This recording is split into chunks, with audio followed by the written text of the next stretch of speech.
All right, guys, this is going to be our last section. So we're going to break it into two different videos, and then you're going to take a quiz on it, and then that's going to be it. So this is our last one. It's called cartography. Cartography is the art of making maps, and we're going to look at the math behind making maps.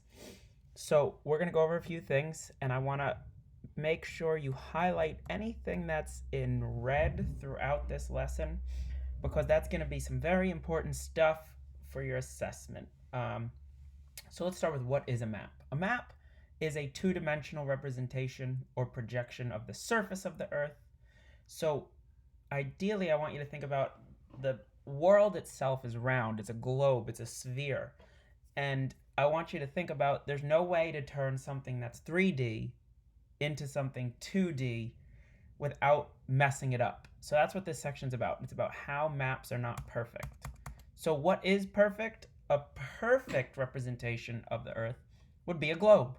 So the only way to perfectly represent the world is by doing a three-dimensional model, which is indeed a globe of the Earth. Maybe you've seen them in your history classes. This is one of the earliest maps. It's the Mappa Mundi. I just want to show you what early maps looked like real quick. I want you to take a look at it in your slides, and I want you to see if you can point out any areas. Now what I'm going to do to it is turn it on its side, because now you will see how it resembles more the maps we've known in our whole lives. Because if you look right on the left where all that green is, that's actually the Mediterranean Sea. This was the known Earth in 1200.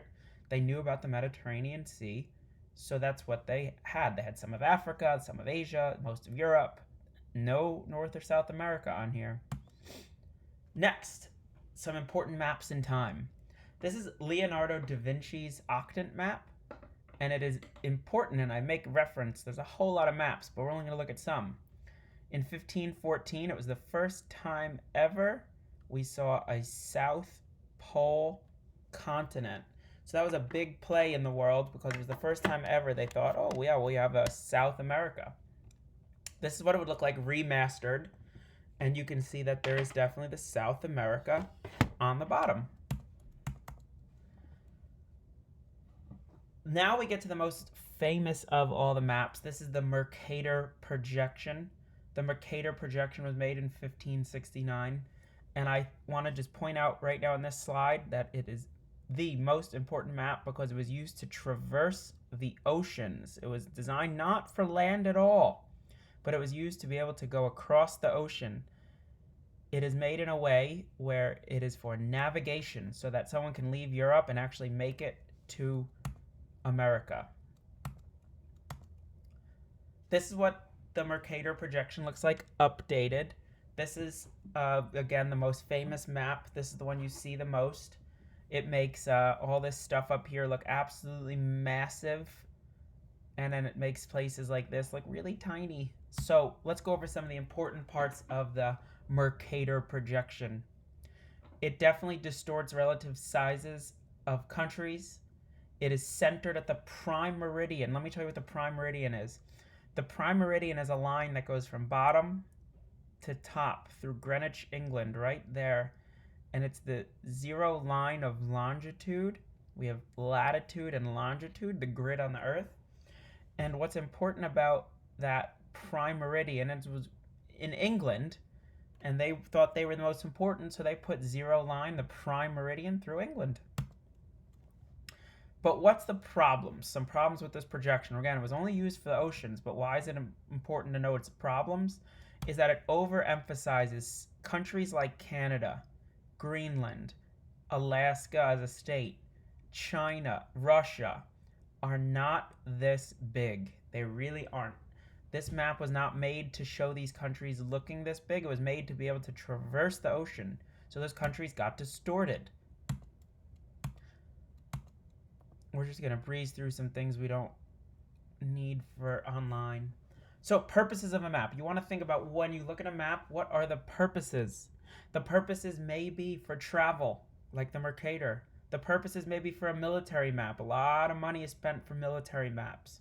But then we also have new maps coming out that show social, political, scientific, economic, earthquakes, weather, They're all maps that are used, and they're not all the same.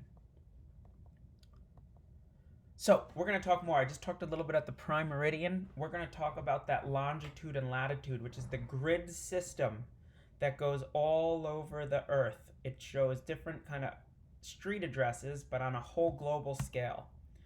So these two video links will be there in my files. You are definitely more than welcome to watch these on how longitude and latitude and how the time zones work.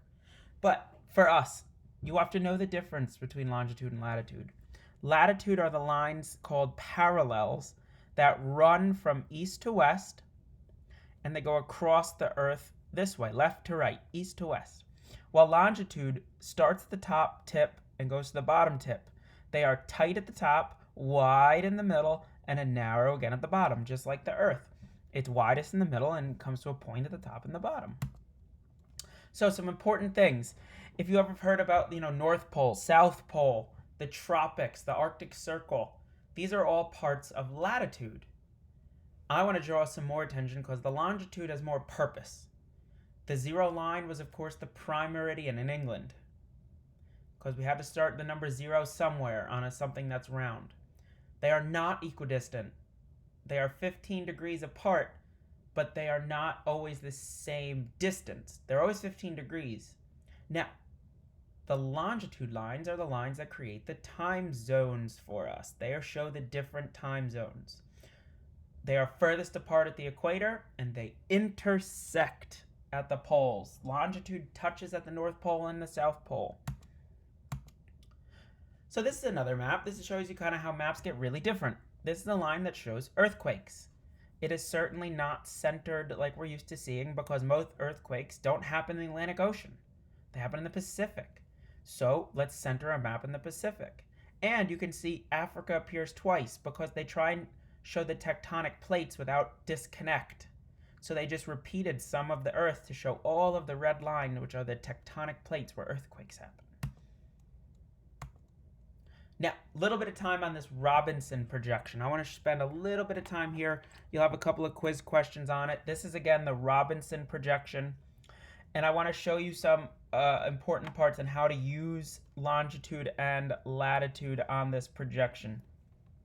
I want to just show you kind of how to do a longitude-latitude. To do longitude and latitude, you first look for how many degrees north, so up will be our north, or how many degrees south. Then you look how far east of 0 or how far west. And those are all how you read the latitude, longitude street addresses. So for instance, if I wanted to know where Asia was, if I want to know right about where the middle of Asia is, I would come, here's 0, then I have 20 north, 40 north, 60 north, 80 north.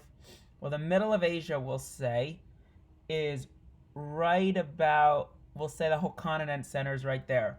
So we'd say, where is that point? Well, if I look up, that's 20, 40, and between 40 and 60, we'll say that's 50 degrees north. And then if we want to look how far east or west, well, it's definitely east, east, east. Well, it's about 100. Sorry, there we go, 100 degrees east. So if we're at 100 degrees east and 50 north, that's 100 east, then we can say that Asia is at 50 degrees north, 100 degrees east. We can do the same thing for something like Australia, but Australia is not north. Australia is about 20 degrees south. And then if we look here, how far is it also east? Yes, it's 20, 40, 60, 140 east. So Australia is 20 south, 140 east. This kind of is how you get the hemispheres. This is our northern hemisphere, southern hemisphere, western hemisphere, eastern hemisphere. And that's why they say America is in the west, because it's in the western hemisphere.